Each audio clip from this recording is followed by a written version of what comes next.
Evolution.org Hardcore 2.0 is coming your way. This is episode 179. This is going to be one Mobster really was excited to do. And it's Does Sex or Masturbation Help or Hurt Gains on Cycle by Euro Pharma. So this one, we're going to have a mature conversation about this. We're going to go over and we'll have some fun, I'm sure, as well. But we're going to talk about the thread that actually inspired this podcast. Mobster is going to talk about it and present it to you, all of you. The concept of no masturbation, hormonal effects of what happens after, the positives and negatives of masturbation, and why Euro Pharma is the best. So let's just first remind everyone we are on Apple, we are Spotify. I had someone yesterday asked me about that, and they're like, where can you find your podcast on Apple? You can't go to Apple Music and find it. You have to actually go to the podcast on Apple. So that's very, very important to remember. We are on different social media platforms. We are on evolution.org. You can listen to all the episodes as well. And it's very important that you like, subscribe, comment, give us ratings and all that stuff because it gets the algorithms going and it gets other people looking at our podcast. So it's very, very important that you help us out to keep this podcast going. Otherwise, we're not going to be able to keep it going. So you're not going to be able to hear a lot of these topics that we talk about that nobody else has the balls to talk about. So let's start off on Mobster. I'll bring you in first. The thread that inspired this podcast. Yes. So the thread title is Cruise Discipline Log 2025, Steve, and it's over on one of our sister brother forums. There's a link in the comments below. I'll read. This is just a paragraph or so. It's what inspired us to go away and look at this. And like Steve said, my puerile teenage juvenile sense of humor was somewhat amused to begin with, but we have gone away and looked at the science and looked at the data. So here's the thread, Steve.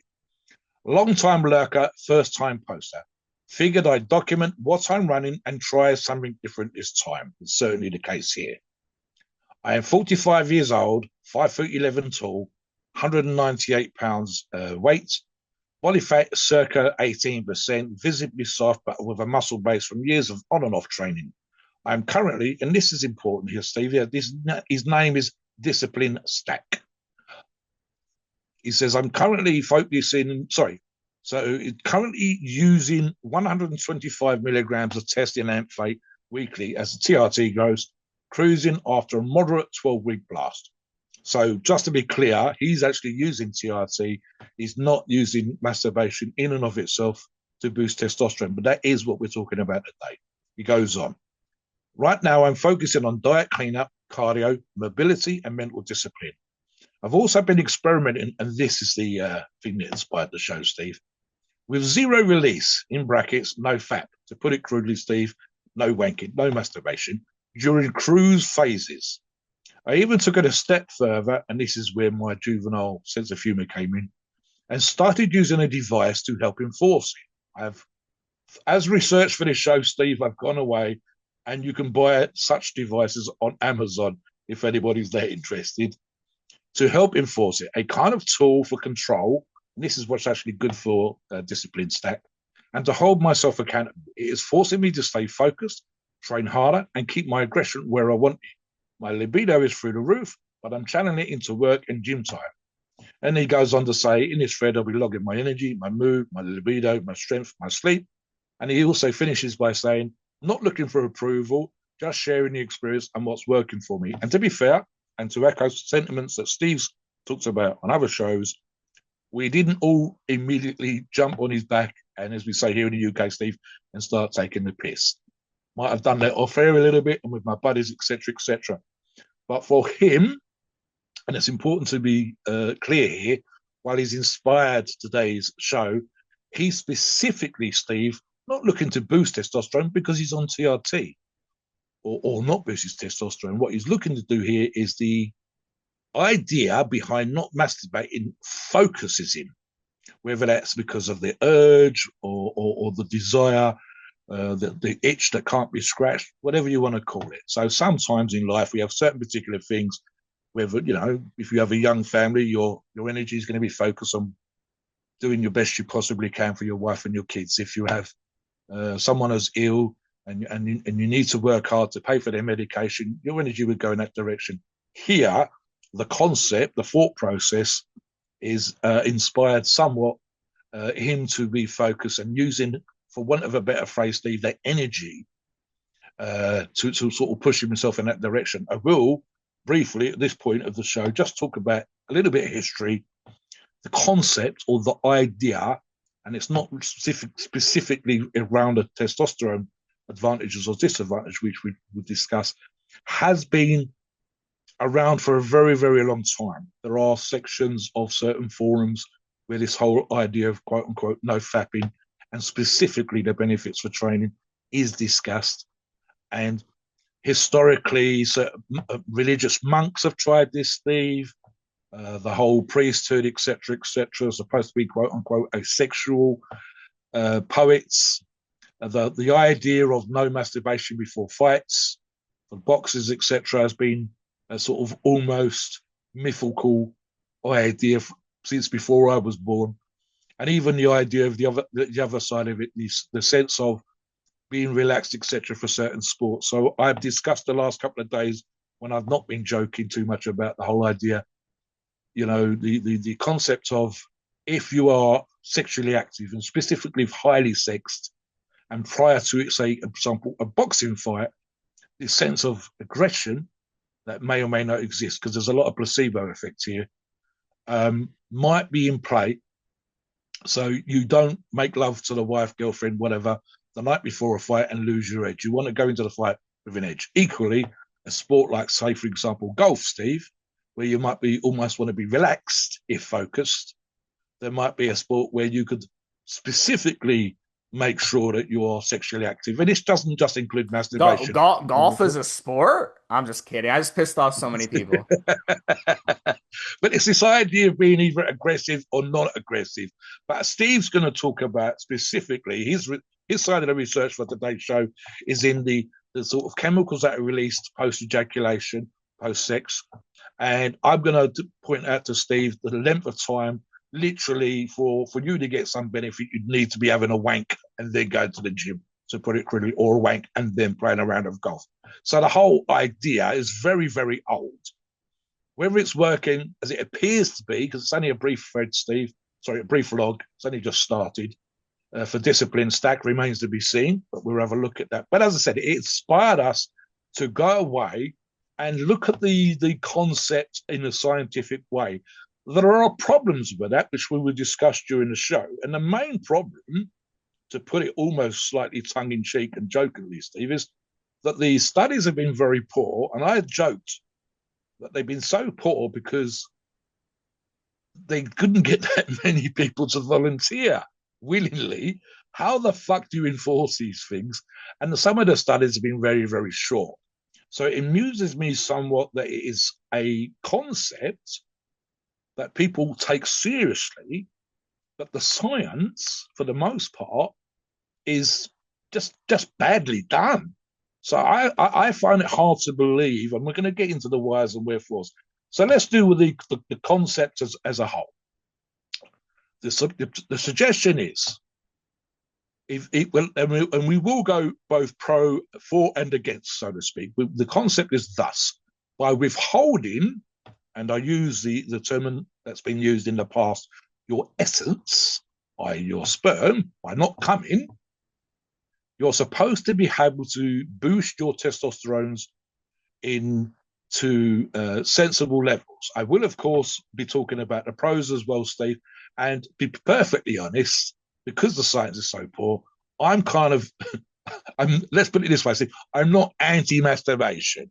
And if I was being kind of silly with pure old humor or whatever else, the idea of me not wanking is just fucking hard to believe. Yeah, just want to make sure. I'll let you continue, Monster, but just make sure everyone understands that we're not anti-masturbation doing this. We're not anti anything. We're just giving you what we can Yeah, find the and the proper science, knowledge, such as Yeah. it is, Steve, and Steve's going to And at specifically the end talk of the about day, the you have to benefits. make your own decision on if Yes, it's going to work for you or not. And we're going to talk about, our experiences and stuff. But go ahead. Yeah. I'd imagine for the most part here, Steve, there's an issue for me in terms of the science or whatever. So we will get into this, but for the most part, it's more about what you think on the subject and your sort of whether you agree or disagree, and literally that there's almost a placebo effect. So if you think not masturbating helps you, and you don't masturbate and it helps you, then it's sort of self-reinforcing. It's a little bit like being told by the witch doctor you're cursed. You have made it be true because you want it to be true. Whereas the science is so poorly done that those people that talk about this as a concept introduce the studies, the same studies that Steve and I can go away and look at. And I go, but that study only had 10 people in. That study, literally the same study, only lasted 7 days. And then I'm almost joking when I say they couldn't get more people to take part in the study and they wouldn't last more than 7 days. And then what did they do? Did they lock them in a room and make sure that they didn't masturbate? It's kind of silly in that particular way. So the concept is, like I said, and it's been discussed for hundreds of years. We've talked about on other shows, Steve, when we talked about the history of testosterone, we discussed what some of the ancient Greeks with the early Olympic Games, the Olympiad, were doing, what some of the Romans did with gladiators. And the idea of some of them was the animal's essence, i.e., cooking and eating and occasionally raw, the very idea, bull's testicles. So they were kind of thinking about what we think of in terms of PEDs and injectable testosterones and oral steroids, but they were doing this by quote unquote eating the animal's essence. So the suggestion historically is to withhold your essence as a means of boosting your sporting performance. And specifically, because of the purpose of most of these shows, the suggestion of, and it's not the anti-masturbation or pro-masturbation is no better or worse than using a testosterone booster or eating bull's testicles or having a good steak the night before you go to the gym, in terms of trying to boost your testosterone levels in a significant and meaningful way that will somehow benefit you in the gym. And as I discussed with Steve in the pre-show, and we'll touch upon this towards the end of the show as well, Steve, the concept, for example, of crushing your estrogen or using a specific chemical to boost your natural testosterone levels never, ever takes you above what the body is physically capable of doing. And something Steve said in the pre-show, which is incredibly true here, and it should actually apply in a meaningful, useful way for our listeners. You will see more benefit from eating cleanly, training well, having a reasonably healthy lifestyle, as well as arguably making sure, for example, to filter your water and stay away from toxins and reduce stress on your life up to the natural what your body can produce, than you will, for example, from not masturbating or whatever. But we're going to get into, as I said, the specifics, the science such as it is, the for and against, and so on and so forth. What do you think about the concept as a whole, Steve, before we get into the rest of the show? So it's not a black and white topic because there's a big gray area in between. So we used to have a guy on the forum, I think he's still around. He recently got his girlfriend pregnant, and he says that he bangs her 3 times a day, 7 days a week. He's like bragging about it. And I'm thinking to myself, that's fine and dandy, but look, if you're banging your girlfriend 3 times a day, that's probably taking you like 3, 4 minutes each time. So, is that really going to affect your workout? 3, 4 minutes of exercise, of humping, and then you go to the gym? Compare that to someone who has sex for like 2 or 3 hours straight and you're sweating and you're worn out and you have and then you go and try to work out. You see, it's two different things. It's one end of the spectrum and the other. So, or let's say you're on your third date, whatever, and the girl goes back to your place, whatever, and you guys do it like half the night. And then the next morning, you got to wake up and go to the gym at 6 o'clock in the morning. Are you going to have your best workout doing that? No, because you're losing sleep and you've burned up a lot of calories and you blew out your glycogen during the night and you lost a lot of fluid during the night. So, really, one of the things that I learned over the years is afterwards, it's really good to hydrate. It's really good to get a nice carb meal back into your system to kind of restore those glycogen levels so that you can go and hit the gym. Like if I go and do yoga, I'm sweating my balls off. I probably sweat out like 3, 4 pounds of water doing hot yoga. It's like a 150-degree heat index in that room. Okay.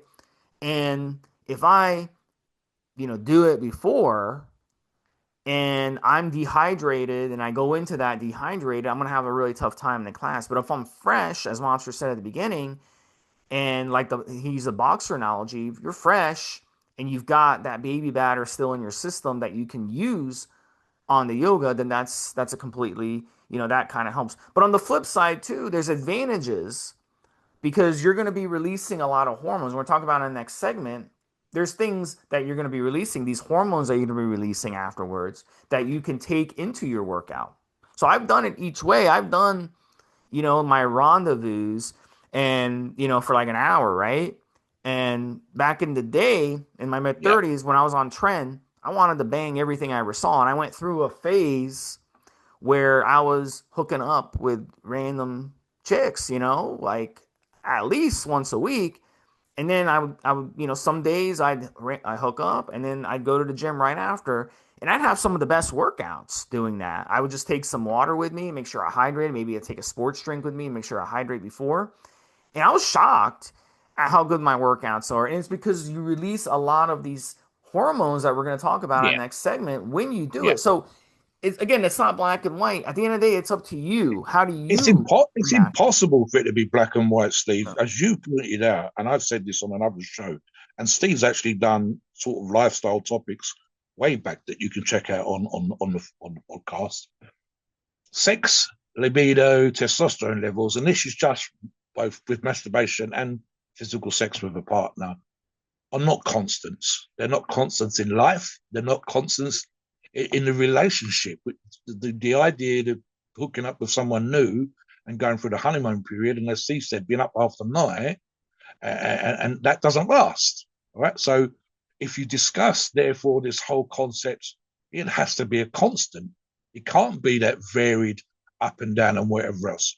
I'm reminded, Steve, somewhat of the Cosmo surveys, and it was almost a joke with the cosmopolitan surveys for women, and to a lesser degree, the similar surveys for men, where every few years it would make for a great headline on the front page of the magazine, and it would discuss the latest sexual survey. I think Masters and Johnson did the classic, and that was worldwide, although it used a lot of American data in the worldwide stuff, whether it was penis size, breast size, sexual, this, that, and the other, and so on and so forth.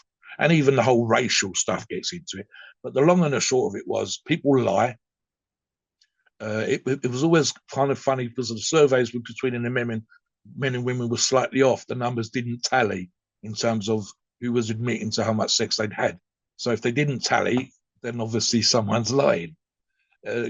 Or certain people are getting more action, and that's also true. There's always going to be people that masturbate more and people that masturbate less, people that fuck more and fuck less, and so on. And then again, I'd imagine when we all first learn to do it, it's a new and novel toy, and we probably go crazy with it. And then eventually we calm the fuck down and find a sort of routine and so on and so forth. And, it's going to vary between the ages of 15 and 60 or Yeah. 80 or whatever. There's There was no a constant. So Steve said, it's hard to find data if you was ever going to study this in a meaningful and proper way that is constant, controllable, usable. And they've not done a single study with thousands of people, Steve, and that's what you want. Steve and I just done a couple of shows on the whole GLP-1s, semaglutide and the like. And one of the studies was what, 27,000 people, Steve? That's the kind of numbers you want to get true, meaningful data. And for yeah. guys, to a It's lesser so degree, women, yeah, everybody's so different. I'll give you another yes, example. I was watching one of those Oprah shows. There was a mm, guy on there who was an ex porn addict, and he would spend 7 hours a day watching porn and whacking Jesus, off to it. So in that situation, do you really think that guy is going to be able to get in good workouts every day? No. So there's extreme situations where it can be a negative, it can be a hindrance, and there's other situations where it can be a positive, and there's other situations where it's somewhere in between. So it's really hard to do a study on something like this. And really, at the end of the day, everybody is so different. Some of you are going to have great energy after, and some of you are going to be like, wow, I'm tired, I'm dehydrated, I'm struggling. I need it. If you're going into a powerlifting competition, you're going to try to max out. I'm pretty confident, Mobster, that it would make more sense for you to not do any type of strenuous exercise before. In yeah, fact, when I can yeah, remember when I was in high school, our weightlifting coach, would literally, if we had a meet coming up like the next day and someone even touched the weight, he would like yell at them, put that weight down, save it for your, save it for the meet tomorrow. Don't even touch a weight because we want you to be fresh for your meet. We don't want you to be tired. How many people, how many pro athletes play dual sports at high levels? Very, very few. Deion Sanders did it. He played pro football and he played baseball. Bo Jackson did it for a little while, I believe, as well. But anyway, Deion Sanders, the reason why they didn't want him playing both sports is because they wanted him 100% healthy for one. So he ended up needing the GM or owner to okay that. Like, hey, you can play both both sports even during season. We'll let you do that. It takes a special kind of athlete to be able to pull that off, but it is possible. Same thing in NFL with we got a guy in the NFL, Travis Hunter. Now we're doing this podcast. He's a rookie. They haven't started the season yet, but he's supposedly going to be playing offense and defense, Mobster, because that's what he did in college. Very few athletes can pull that off because you're going to be tired. You're not going to have the energy in that fourth quarter if you're playing both sides of the ball and you're running all around the field. It's going to be hard for you to play both offense and defense and play that many snaps. Your conditioning has to be ridiculously good. So there is some truth to this that it can be a hindrance, but then again, there's some advantages to it. And we're going to get into that on the Yeah, next I think segment. there's also, just to be clear here, Steve, it's a sexual energy idea or concept versus a bunch of other things. Just let me give you a few examples. I mentioned earlier on about the healthy lifestyle, better food, better diet, less stress. Give you an example, and this is nothing to do with masturbation or sex whatsoever. You can literally affect arguably the sense of focus in the gym with regards to music, with regards to watching certain movies, regards to reading certain parts of a book. There will be things that inspire you. You might be enraged because you've just had a bill through the post that you wasn't expecting, and you go to the gym angry, and you decide, as Steve said, to smash the baby batter out in the gym, meaning that sexual energy, that sort of impetus, and so on. We've talked about, for example, I'm thinking just the Rocky movies here, Steve, where Rocky has the picture of the opponent up on his bathroom mirror. And there was a scene in two or three of the movies where he would at some point finish his training montage, go into the bathroom, and he would tear down that photograph and screw it up. And you knew then, quote unquote, that Rocky was ready. So you could have photographs of yourself out of condition and a photograph of a model or some hero or heroine in condition. And this is what the way that I want to look like. And the idea that could drive you to go to the gym and kick ass, right? So that's one sort of the part of the suggestion behind the idea of no fapping, the idea of no masturbation. Does it somehow add something to your workout? And the problem with that is that there are so many variables that the only one that we can kind of control, and even then, as I said, the studies are very poor, is the idea of your testosterone level. And the idea, of course, would be that testosterone is somehow in normal individuals and natural levels, not steroidal, that the higher levels of testosterone naturally occur and make you more aggressive. And the reality is, and again, this was a poor study, Steve. I've actually quoted it before. Some person, many, many, many years ago, a scientist went to one prison and took the testosterone levels of a bunch of aggressive prisoners, people that had been charged and found guilty for various crimes that were connected with aggression. And this was not only the crimes themselves, but also the nature of the way that these criminals reacted and responded in prison, by aggressively with each other, aggressively with the prison officers, the COs, as we say in America, and so on and so forth. And the reality was, apparently, and again, single study, that the testosterone levels of them were actually lower than normal. And that was the connection between aggression, that, and also the fact that they were in prison, that they'd been caught, that the educational levels were poor. So sometimes the aggression was an inability to express themselves due to a poor education, and just frustration from being where you are, and not, as was previously thought, connected with the testosterone level. So the idea behind this masturbation and specifically increased aggression isn't as straightforward as it needs to be, because it could be. The idea, for example, I would argue, Steve, is sex and masturbation should put you in a good mood versus a bad mood. But what about those people that are somehow, without getting too deep into this side of it, religious, and somehow they've done something, a sin? If they can, how you view personally, as an individual, how you view yourself. I've let myself down by masturbating. My mum wouldn't be happy, and all that. Just the whole psychological aspect of it. I'm almost tempted to say, and I've actually had this discussion with a previous girlfriend, that sometimes the over analysis of these concepts somehow in and of itself takes something away from either the fun of sex and also the enjoyment, arguably, of, is it as really complicated as you're trying to make out with regards to having a good workout?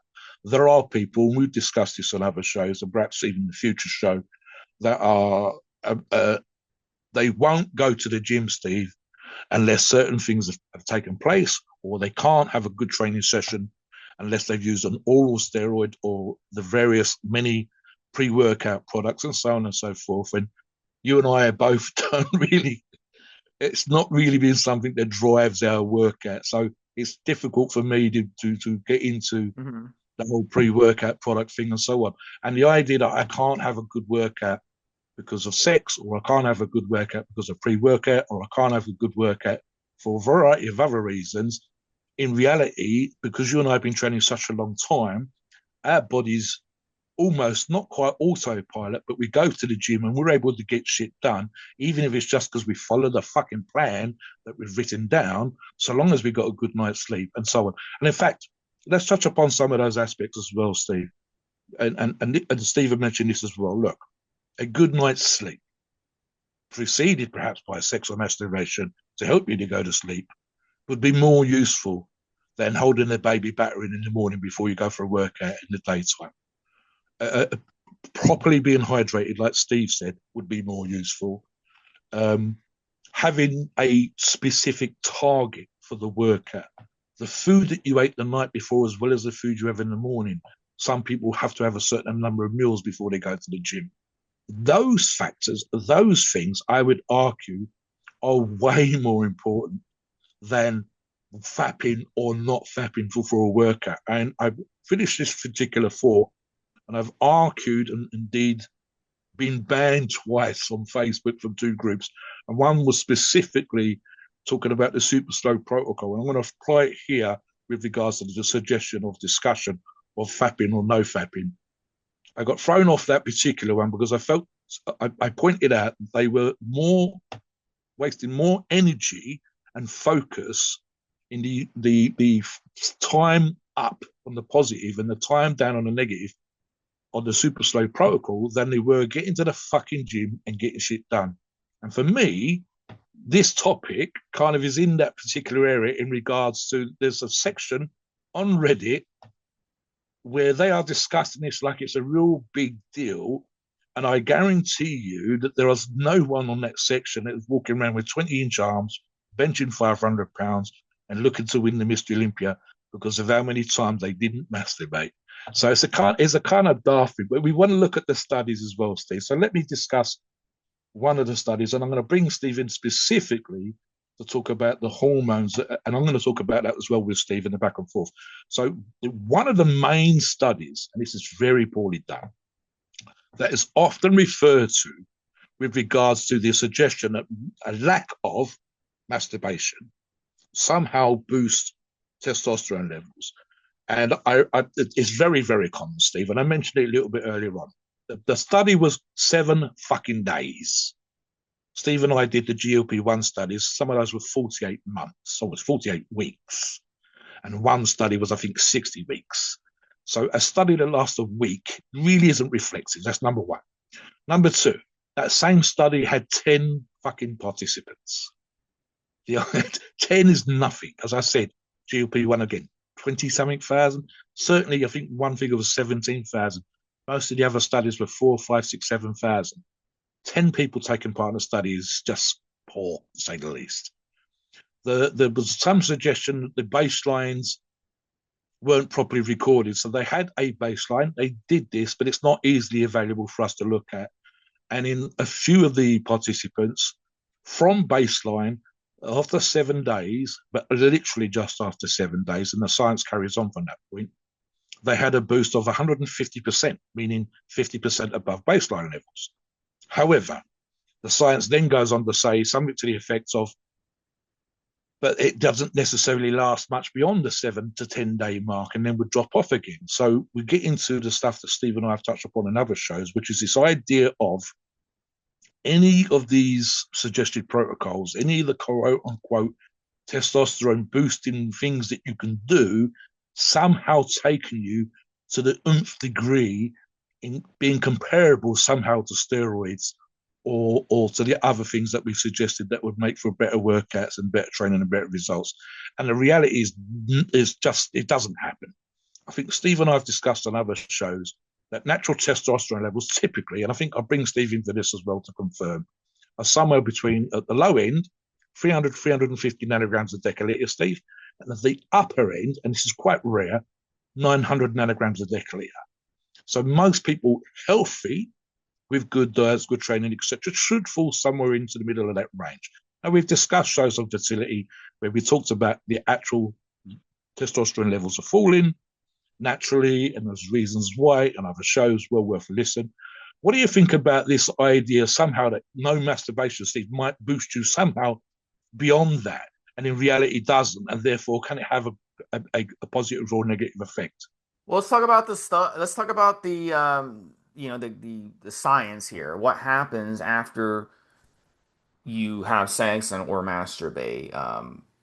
You know, and there's a few different hormones that happen, and this will kind of answer this question for you. And a lot of you may notice afterwards, you may get tired, you may get hungry, things change in your body, and a lot of these hormones will change, and then they'll change back over time. So you'll lose that hormone, and I'm going to go over each one. So dopamine is the first one I want to talk about, and dopamine is the feel good hormone that people experience. You might experience it different ways. Biting into that cheat meal, hitting a big hand when you're gambling, favorite team makes a winning play, getting a text back from that person you're into. That gives you a nice dopamine rush, makes you feel good, right? It also happens during orgasm and sexual arousal. So it's going to hit your reward center and make you feel happy. So you can get the dopamine effects also by using drugs like Caber or Promi. So those are, out there as well. And those will actually work at dropping prolactin and boosting dopamine in the body as well. So those are different, those are things that happen. So this feeling good, this could be something where you have that feel good dopamine rush and then you go and do your workout and it kind of works in your favor in that situation. But again, it's going to go away over time. This is why with addictions, you get that Yeah, initial feel good. It could be snorting that cocaine or yeah. hitting that heroin or whatever. You get the initial rush and then it goes back away and then you got to go back and hit it again. So again, you feel good after having sex. A lot of people have sex addictions or porn addictions or Yeah. masturbation addictions. You got to keep going back because eventually that will wear off, you see? So that kind of answers. In relation, sorry, Steve, to the topic. So there's two questions here, and Steve's quite clear on the feel-good hormones that are released after sex. So there's two points of discussion. One would be how long, and Steve just touched upon it in regards to the addictions. How long does that feel-good part last? And secondly, specifically the idea of not masturbating does not masturbate and therefore not allow you to have some of these feel good hormones from sex, somehow give you an edge or allow for a boost in testosterone. I would argue, Steve, that as you've just pointed out, one example would be that there are feel good hormones can be produced for other things, like Steve said, gambling, team winning, and so on. One study on testosterone, Steve, some years ago, took the pinprick blood test, minimal way of measuring testosterone levels between the fans of a football team, a soccer team, or a match that had just been played, and they found that the testosterone levels in the fans whose team had won was slightly higher than the fans of those teams who'd lost. And the idea being that happy people had higher testosterone levels because their team had won, and unhappy people because their team had lost had lower testosterone levels. And it's one of those, well, it's not fucking rocket science. The feel good hormone thing is a good example. And Steve's example of the gambling and having to go back with an addiction is a good example. And even that person that was masturbating, watching porn for 7 hours a day with their sexual addiction, I would argue here, and I kind of joked with Steve in the off air, that unless you're having a wank or sex literally half an hour before you go to the gym, and how long it took for the feel good hormones to dissipate and for you to return to normal, it won't be that long of a time, realistically. I think when you're first in love, there's an argument to be made for the sex being so amazing, you walk around with a stupid grin on your face. But now, when you've been in a relationship for a long period of time, the sexual glow, the feel good hormones, doesn't last all fucking day. If it did, we'd be distracted from doing shopping and working and studying at college or whatever. Yeah. So the idea again It's is, in there, yeah. It's an evolutionary trait that's happens to yes, all yes. animals, I not just said to you, us. we wouldn't be physically capable of doing Right. stuff if we went round as some sort of love days, feel good hormone. I've just had sex, not being No. able to move. We'd get killed. The same thing applies to the gym. The same thing applies to boosting your No. testosterone in The a meaningful, satisfaction muscular. only lasts a certain amount of time. It's not going to last Yes, forever. yes. Otherwise, we'd Does have the no reason to go back. frustration, Yeah.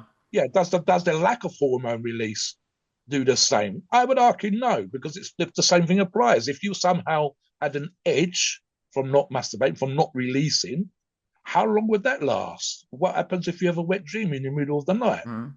The suggestion that, I mean, the whole feel good hormones things apply. Arguably, Steve, one of the things that we do when we go to the gym is we get those feel good hormones from training. If we Mhm. make a max lift, if we have a pump, Yeah, the we're going to whole, talk about that. Let me yeah, continue. The yeah. next one is oxytocin, and this is the hormone that's released. This is known as the love hormone. So many relationship experts say that that's one of the big reasons that we bond with each other after we do it together, and especially women. Women will bond with men because this hormone gets released, and it's a very relaxing hormone. And you can actually buy this in peptide form and inject it if you like to get that feeling. It's sort of like a love potion, you know. So if there's someone you're interested in, you can try to inject them with this with some oxytocin. Maybe they'll fall in love with you, you know, after you inject them with some of this peptide. So that's an interesting one. Oxytocin. Another one is endorphins, and Mobster was kind of getting into it. And endorphins, you definitely get this after sex. So you'll still get it after a nice workout too. And endorphins are a natural painkiller. So I noticed this, very interesting thing happened to me back when I was doing endurance sports. I'd have these injuries in my legs and stuff. So, and of course, you prepare for these, competitions and stuff. And of course, back then, I was hard headed, so I'd go through with it, even if I was injured. And one of the interesting things that we see, and we see this in pro sports as well, we see people have horrible injuries on the football field, breaking bones and tearing ligaments, and they still finish the game. Why is that? Well, it's because the endorphins are going, and it's basically a natural painkiller. So once those endorphins go away, then the pain comes back, and you're like, oh shit, I broke my leg. Oh shit, I tore my ACL. Well, you still finish the game anyway. And that's why. That's why you see this. There was a famous Super Bowl story with a player. He went to make a tackle and he broke a bone, and he stayed in the game and he finished the game. And then he had to have surgery in the offseason. He was out like for 4 months. But that's a perfect example. It's a Super Bowl. Let me Your give you a endorphins are really going to good be example here, Steve. Sorry to interrupt. There's a really good example and very specific, related, ironically, to what we're talking about today. And I saw this on Instagram, and it was a athlete of some other sport saying the hardest man ever has to be the following individual. And it was I believe an English, I think he might have been Welsh rugby player. And the story was thus: that in the scrum, when they're trying to move the ball up the pitch in rugby, there's a lot of grabbing and pushing and things that if the referee doesn't see it can carry on. It's got better now than it used to be. And in particular, it was so quote unquote violent that one of the athletes somehow managed to get his scrotum torn and one of his raw testicles was hanging outside his scrotum. And rather than leave the pitch, he had the tape round his testicle, round his ball sack, pushed them back inside his pants, and finished the match before going to hospital. So the pain, the adrenaline, the feel good hormones, the endorphins from playing sport versus the unbelievable fucking potential pain here of any man that's ever listened to this show who's ever had some pain in their testicles, being kicked in their testicles, ever seen a movie where a man gets kicked in his testicles and the men in the audience will all go because they all know what that pain is like, right up there with women giving birth to a child, etc., etc. And the joke being for that particular one that women will say that giving birth is worse, and the men says that ever ask a man if he wants to get kicked in his testicles more than once versus women wanting to have more than one child. So the concept, the idea, the pain that's possible there is just unbelievable. Carry on with that for a second. All right, so let's move on to the next one, and we're gonna talk about testosterone now. And look, some studies show that testosterone is released, but this bounce is very temporary. So some gurus believe that the more you have sex or masturbate, the higher testosterone goes. But here's the thing, there's studies out there that show that it's the opposite. So men who abstain from sex or masturbation for a long period actually had higher testosterone. So we've seen this work both ways, and we've seen studies that show the opposite. So it really just depends on each individual situation on that. So next one is cortisol. And cortisol tends to drop from masturbation, helping calm a person down. So if you're looking to be aggressive, as Mobster said at the beginning, with boxing or MMA or something, or powerlifting, something where you're doing something very aggressive, you may work this may work against you having the cortisol down. But if you like to go to the gym and just have a nice workout and really just kick ass and focus, then this may work to your advantage. And this is something that I noticed when I was working out. I was able to focus more afterwards from and this could be why, because this cortisol drop actually works in your favor from it. The last one we're talking about is It's also a catabolic hormone, Steve, and there's an argument to be made here as a positive for masturbation, as a positive for sex, that by removing or lowering the catabolic hormones that are in your body, i.e., those things that hold you back from gaining muscle, by lowering those hormones, you might arguably increase your gains. So increase your ability to add muscle. So there's a for and against again right there.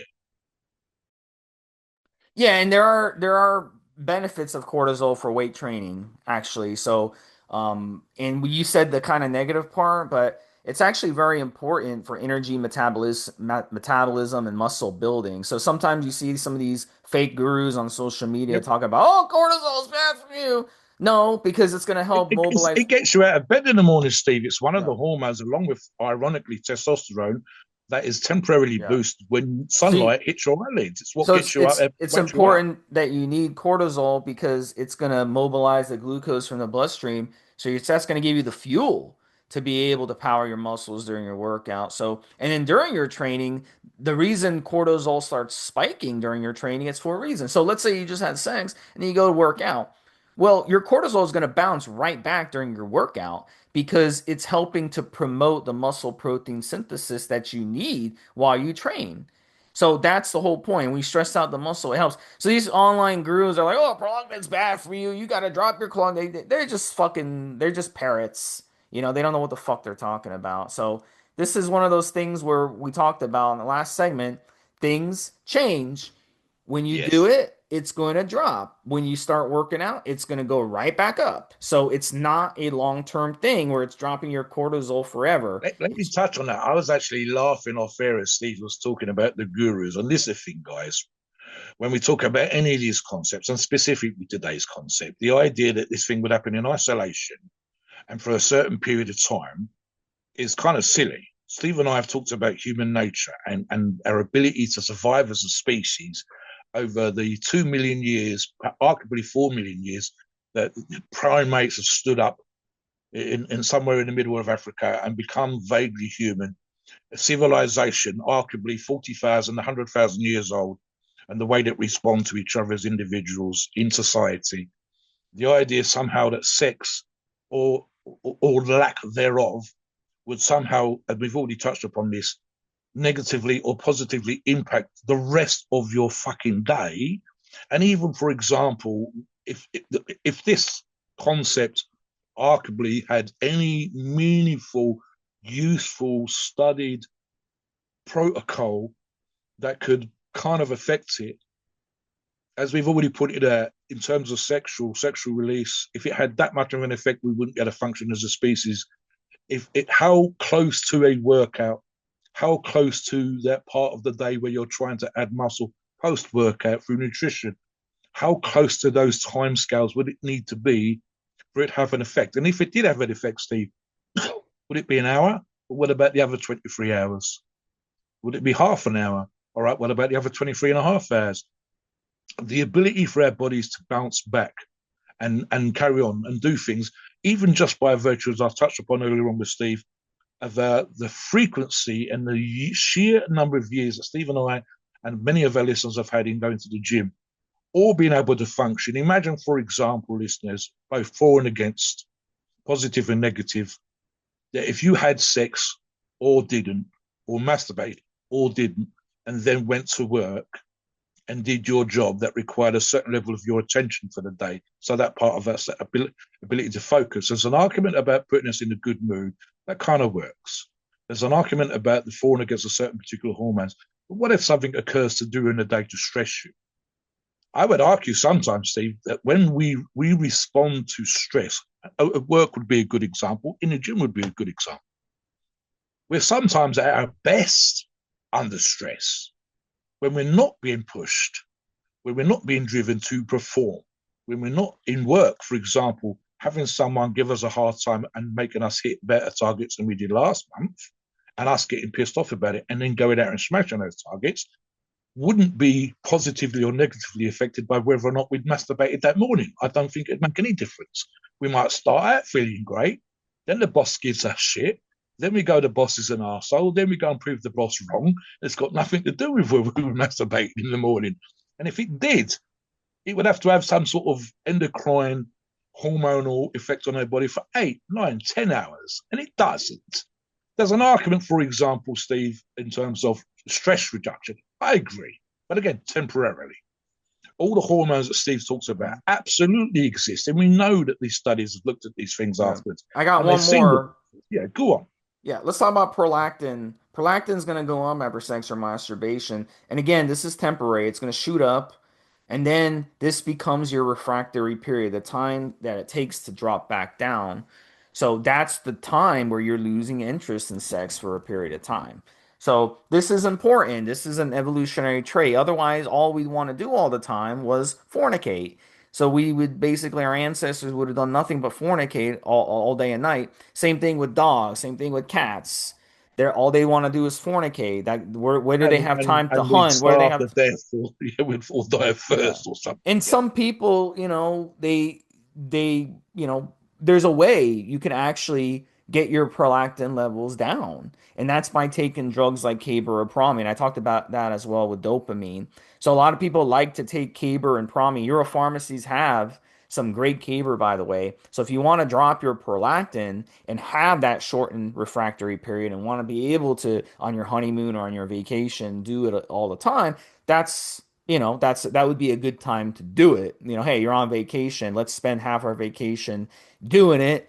We can do it in the jacuzzi. We can do it in the bed. We can do it in the all over the resort. We can go in the fucking beach and do it in the water. Just do it, do it, yeah, do it. That would be a yeah, great way to do it. So that would be something you can look into, taking some caber and going to Euro yeah, Pharma yeah, and yeah, getting it. So let's talk about the final positives and negatives of masturbation yeah, specifically. And again, I'll repeat, we're not anti-masturbation, but I do want to state some of the things that yeah. we're going to talk Well, about. look, we have to give both sides. Yeah, so let me Absolutely. give let me give three negatives, and I'll let Momster talk about the positives. So number one, time wasting. How much time do you waste masturbating every day? Is it an hour? Is it 2 hours? Is it like that guy on the show who's spending 7 hours. That could be time that you could spend building a business. Could be time you could spend training. Are you neglecting your family? Are your kids, downstairs and you are in your office, masturbating while you could be playing with your kids? Are you in a situation where you're not going to the gym because you'd rather spend an hour masturbating instead? I mean, this isn't good. So this is something to think about in the future. Dehydration, make sure that you're rehydrating. Don't dehydrate yourself. You're going and you're having sex for like 3 hours and you're getting all sweaty. You're losing a lot of fluids. You want to make sure you rehydrate because if you do some hard, training, if you do a lot of cardio and you sweat your balls off, it's not getting any cooler out there. Okay, especially we're doing this podcast during the summer in North America. It's pretty fucking hot all over the place. You gotta get those fluids back in. Otherwise, you can end up getting heat exhaustion, losing sleep or energy. Look, if you stay up, masturbate or having sex or whatever, and you're watching OnlyFans or you're watching webcams all night. I have a friend who used to spend half his night chatting with chicks on AOL Instant Messenger. It's Yeah. gone now, but back in the day, and he'd come to my house and he'd log in his AOL Messenger. He was so addicted to it, and there would be chicks Didn't like. Larry Wills admit to spending over $100,000 on live chats on one Yeah, of his and videos? Yeah. yeah, and it's a waste. It's a waste of time. Like that could be time you're sleeping, recovering from your workouts. And you're not going to get back that sleep. That's the thing about sleep. Once you lose it, it's gone for good. You can't take a time machine and go back and get it. So how much time are you spending wasting your time and wasting your money on this type of stuff? So those things to think about. So I'm sure talk about some positives. Right, there's an absolute listen when it comes to sex itself. You have to be both obviously physically, but I would argue emotionally, socially connected with your sexual partner. So that's important. There's an argument here, Steve, and I'll quote this: engaging in sexual self-exploration and pleasure can boost self-confidence and body image. And again, feel good hormones, how you see yourself, the fact that you might arguably, again, with a partner, feel sexually attractive is a good thing. Lots of people fuck and or masturbate just before sleep, Steve, and lots of people will tell you whether it's a glass of, a shot of scotch or having sex before you go to sleep clears the air in terms of the arguments, arguably, or the stresses of the day, but also helps relax people so that they're more likely or more inclined to go to sleep immediately. Ironically, Steve, sometimes it's been said that men falling asleep straight after sex when they could have had a cuddle is a bit of a problem, but you're going to get a better night's sleep. There's obvious things there in terms of there's some studies, and I say suggest. I use that word carefully here because obviously, again, studies need to be slightly clearer in terms of, but there's some studies that suggest that masturbation may positively impact focus and concentration by increasing neurotransmitters involved in learning and memory. And arguably, Steve, the ability to focus and concentrate when you're doing a workout, I would argue, therefore, we could say here that masturbating actually made the workout better. But again, the problem with all of this stuff, and let me quote this last specific thing before we talk about Euro Pharma,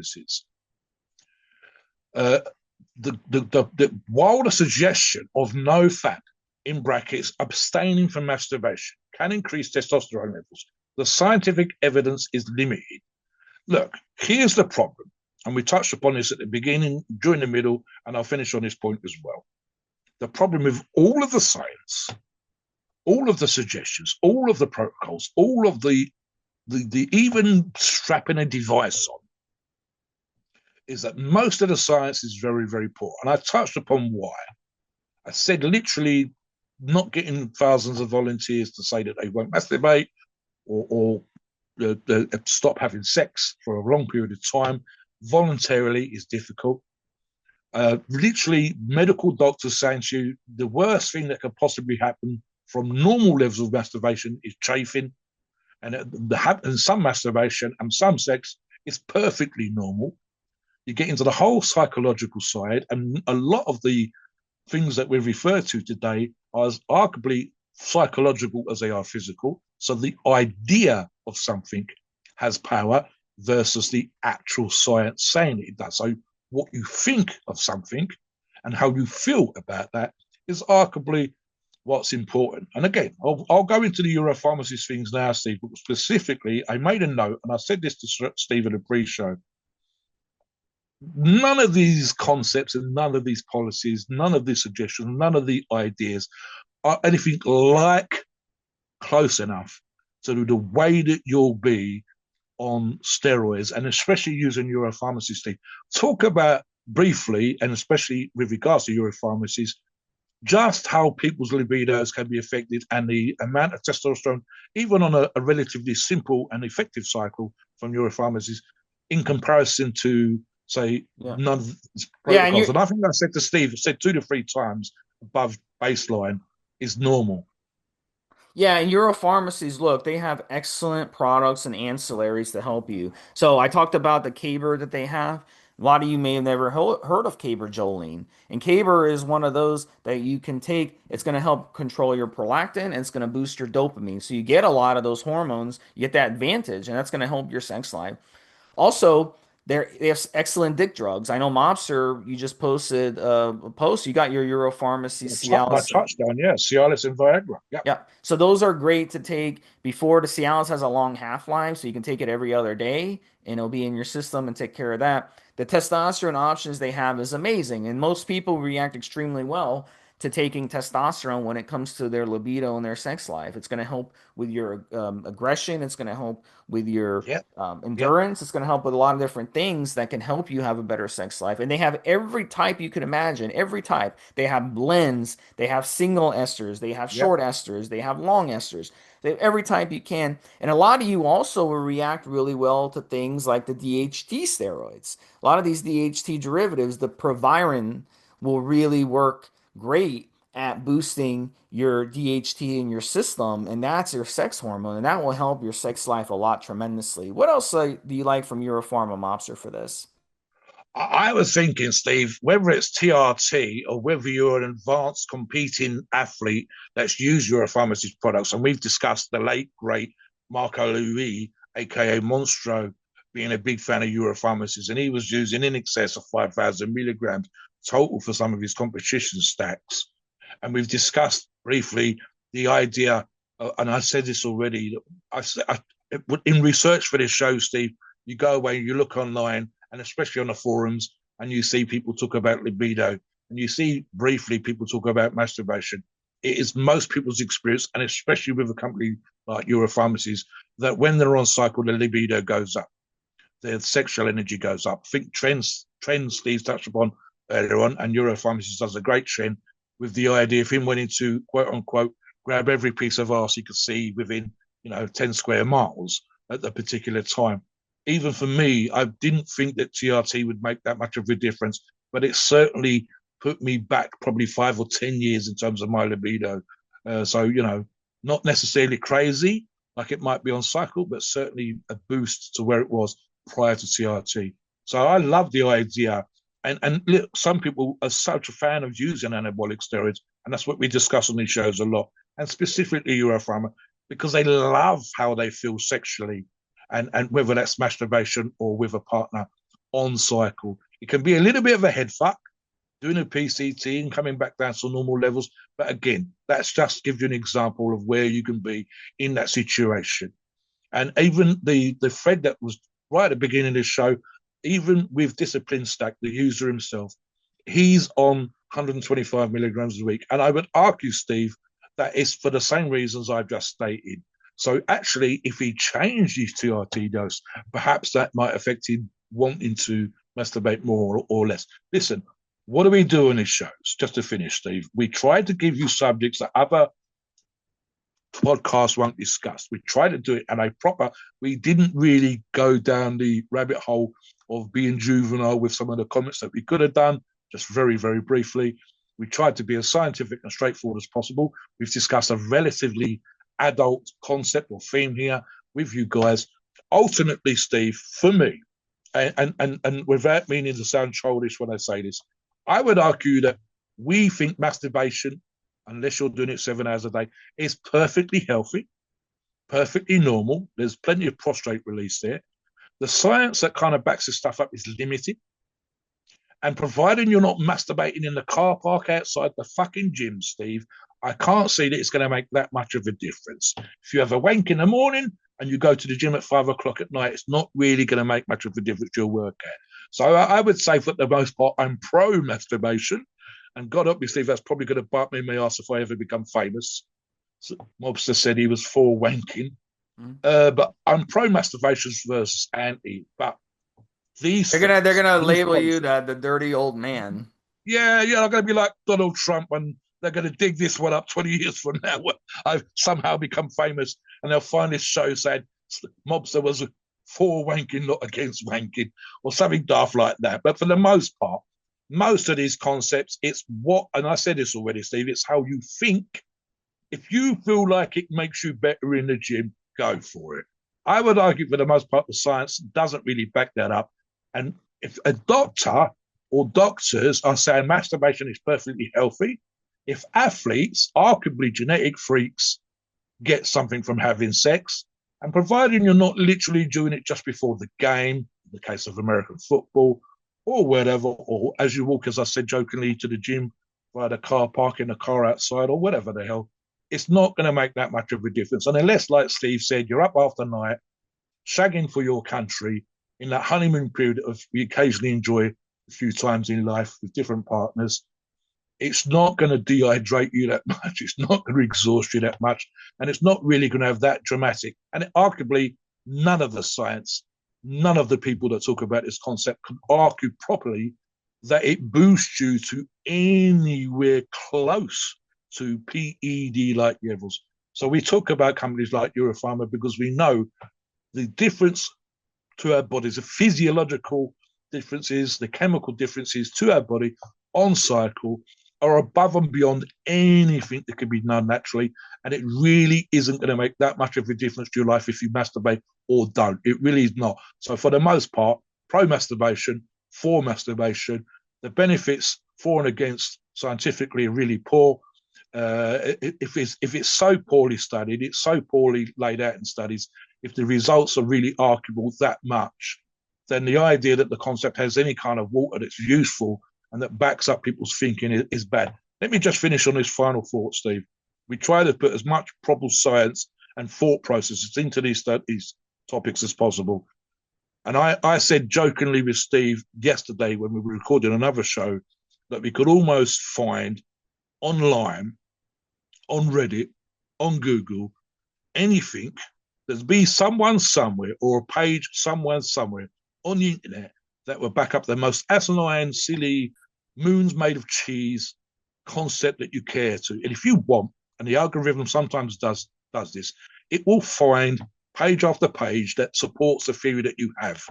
And the key that you need to do with any of these kind of concepts and theories is you must look at the for and against. You must look at how good or bad the studies were. You must look at the actual results, the actual science. And for the most part, there is zero really arguable to support the idea of not masturbating and it somehow being useful and boostful for your workout and in terms of your anabolic response to your body, in terms of the stuff that we all do with these shows, whether that's losing weight, gaining muscle, putting an inch on your arms, or whatever. So let us know your thoughts. Keep it clean if you possibly can, guys. Try and argue, please argue the science. Please show us studies that we didn't look at or doctors that do agree or disagree with some of the concepts we've discussed on this show. Please note we are not doctors ourselves and our opinions are ours. It is our view and based on our experience of views on the topic. And podcasts are for informational purposes and entertainment only. The freedom of speech and the First Amendment applies.